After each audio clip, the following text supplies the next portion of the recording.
congratulations, guys, for Faith-Based. Hey, man. How's it going? Thank you. So let's start out with the most important question. Who gave you $200,000 to make this movie? Oh, my gosh. It's all credit cards, brother. We took up an offering. Yeah, we took an offering. We prayed. Many churches. We owe lots of money to lots of religious organizations right now. Do you want to be in our pyramid scheme? That's right. Also, do you have $200,000? Yeah. So let's really start with the with where did the original idea came from for Faith-Based?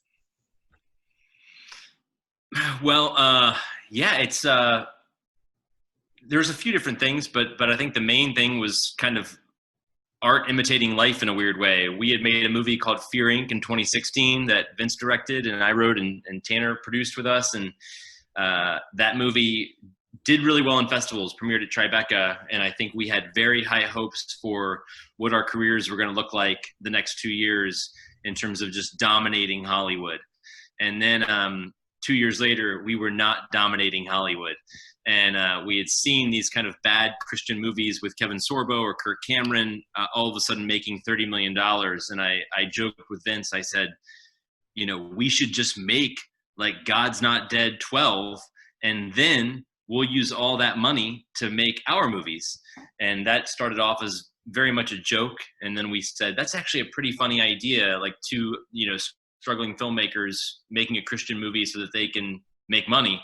And then that kind of evolved into a pitch for a TV show. And then we felt like, this would be better as a movie, and brought Tanner in and worked it up as a feature film idea. And then we just kind of went with it. And we were all very passionate, you know, we're all very excited about making this no matter what. And it kind of organically got bigger and bigger, which was very exciting.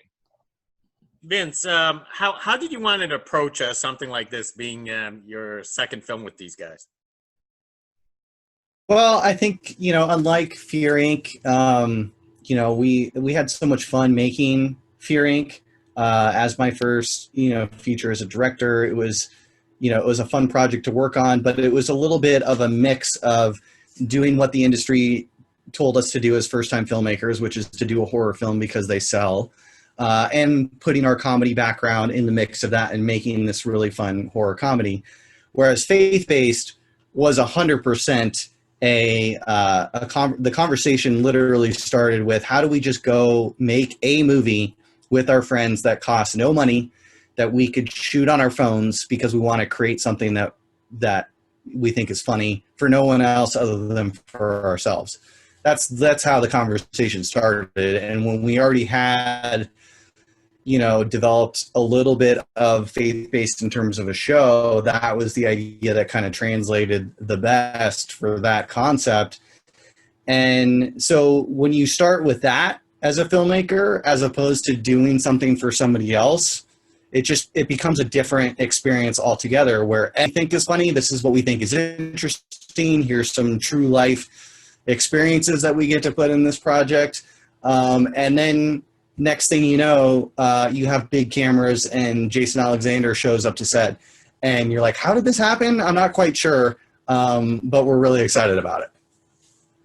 Excellent. Luke and Tanner, how interesting is it that the characters are Luke and Tanner for the film? How closely related are these guys to you?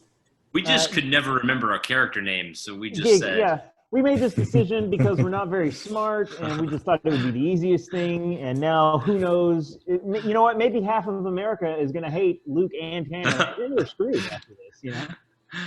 No, they're you know, I would say they're heightened versions of ourselves. You know, like Vince said, originally we were kind of planning to do this in a way where we would improvise a lot of it. We wouldn't write a script. And so the natural way to do that would be to have two guys that are real best friends, kind of have that chemistry and whatnot. And as the movie got bigger and we did get much more reputable actors than Tanner and I, we decided to kind of keep that aspect the same, so that we had that kind of core chemistry between the main characters. And yeah, that was just kind of a way. I don't know where the name thing originally kind of happened, but it was just kind of a way to make the two main characters feel as natural as possible, and then surround ourselves with much more talented, reputable actors. And I hope that it worked. I think a lot of things actually worked. One of the things I actually appreciated was it's almost like you guys inserted a documentary interview style or breaking down the fourth wall into that. Whose idea was that, and why was it in the film like this? Because that was something unexpected.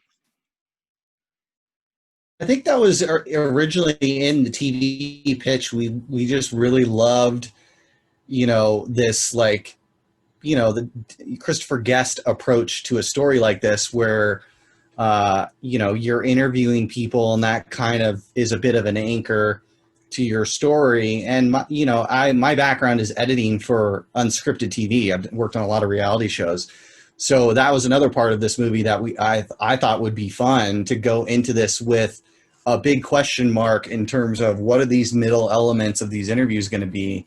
So we'd shoot these scenes with the actors as scripted, and we'd do some improv. And then we'd sit down at the end of the day and point a camera at the actors, and I would just ask them questions, and they would answer in character.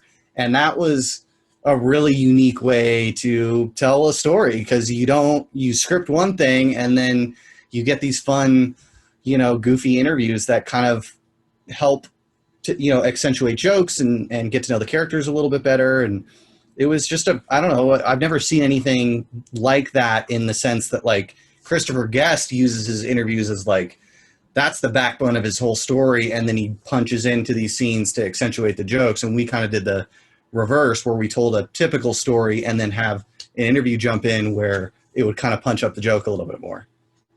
I also think one of the things about that is it's we went back and forth a lot. We even shot stuff that kind of answered the question of like, what's the documentary aspect happening here?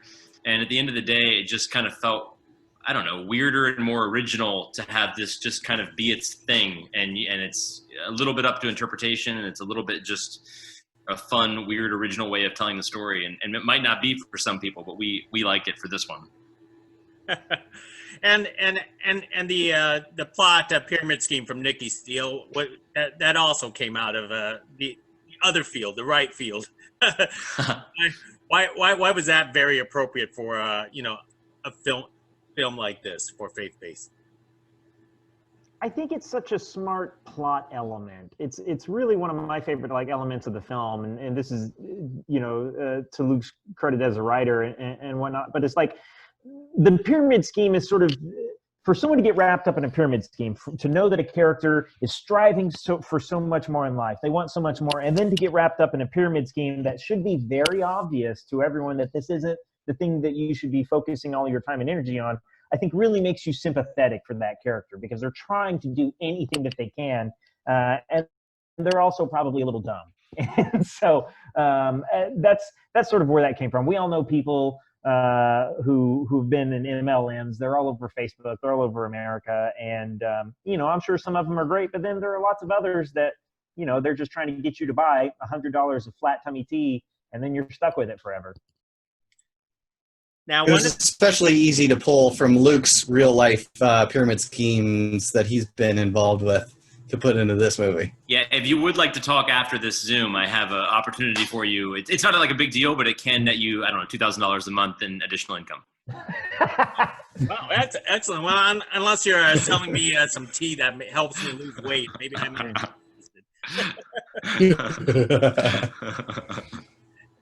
Let's talk about the reputable actors that he actually brought into this film. How did you manage to get all those individuals? Because I wasn't expecting any of them to be in a film like this. Yeah, it's funny. You say this movie stars Luke and Tanner and is directed by Vince, and then you go, wait, how did they get those actual famous people? Yeah, honestly, one of the things I think, and we've spoken on this a little bit before, but I think there's a lot of actors that want to do original work and in stories and roles that they haven't played before. And I think, we use Lance Redick a lot as an example because he's somebody who's done lots of great stuff, but he's definitely played a cop a lot of times, and he's definitely been in a lot of kind of big thrillers and action movies and whatnot. And so you go to Lance Redick and say, do you want to play a cop in our low budget thriller? Why would he do that? He plays a cop on TV as we speak right now. But you go to Lance Redick and you say, do you want to play this eccentric pastor that's adopted a white kid who turned out to be a loser, and that's something he didn't get pitched before. So it's like he might not do it, but he's definitely going to say, I haven't done that before. And I think that's a way, pro casting tip for people who are making their independent film is just offer people roles that they haven't played before, and they're probably going to be more likely than doing something they've done many times for much more money. Then I'm curious, did you even try to reach out to any of those Christian faith-based actors out there, or you just wanted just to mention them passively? No, we went back and forth on the idea of one of them as Butch Savage.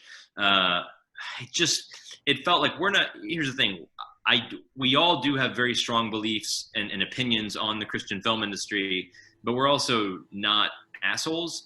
And so we're not trying to because we thought about it a few times. We were like, would this be hilarious if we convinced Kirk Cameron or somebody to come be in this movie, thinking it's a different movie even, and do this? And it was just kind of like, it's hilarious to us, but it's also a pretty mean joke when the movie comes out, and we're hopefully not mean people. You want to use your powers for good and not evil, and so it's like we probably could have gotten somebody, but that would have changed the tone of the film. It would have, I think, probably felt more personal, almost maybe even as an attack to the people who love those films. And that wasn't something we wanted to do. Now you mentioned that there's a lot of improv. What percentage would you say was improv for this movie? And Vince, was it difficult to basically just turn on the camera and just let everyone just do their thing? No, it wasn't difficult. We planned from the start to do it that way. So we shot with 2 cameras the whole time, because we've done improv in the past where you've got one camera and you catch a funny joke and then you've got to turn around and try and recreate that moment, and that's not an ideal way to do improv. So we shot with 2 cameras the whole time, and we did every scene as scripted. And then we do a version where we'd improv. And so I think, I don't know percentage-wise, most of the movie is what Luke wrote. There's definitely a few punch-up jokes that ended up in there that weren't scripted. But for the most part, it is what Luke wrote. I think more than anything else, in the edit, we really tried to find the story and massage the mockumentary aspect of it, move scenes around, and we kind of found a theme in the edit bay more than we really thought we were going to have when we were scripting and shooting the movie, about unity and relationship with Luke and his dad and Luke and Tanner. That stuff all really resonated with audiences. So we made sure those were sort of front and center at the end of the day. Excellent. And one of the things that I think it was great that you guys actually mocked was the green screen productions.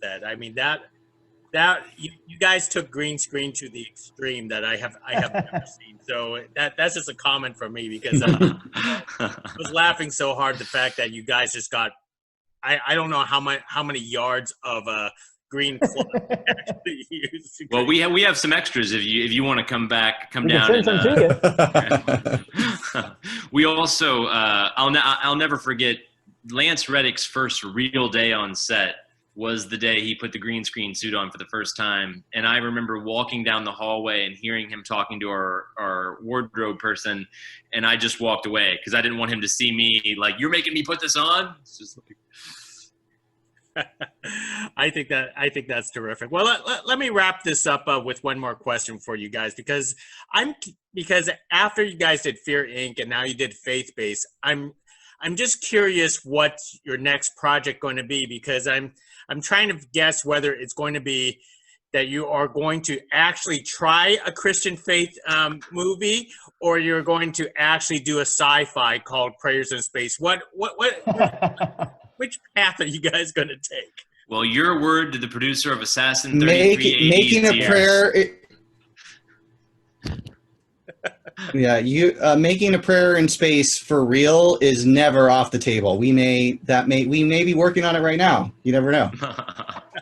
Yeah, truly. If anyone is listening and you would like to see A Prayer in Space, the 90-minute version, here is our promise to you. We will make that movie with your help. Any amount of money. We're working on a sci-fi. We've got a really fun sci-fi script that we've kind of designed on purpose to be shootable under sort of the pandemic constraints. And so it's a little bit of a road trip, a little bit of a sci-fi, a little bit of a musical comedy. And if everything goes well, hopefully we can shoot that early next year. Excellent. Well, you know what? That sounds like a lot of fun. You know what? I'll get a bunch of green cloth and then I could join in. Throw you in. Yes. Well, thank you very much, gentlemen. I really appreciate this conversation, and I was laughing so much throughout the entire movie. Thank you very much. Oh man, thank you so much, man. We appreciate it.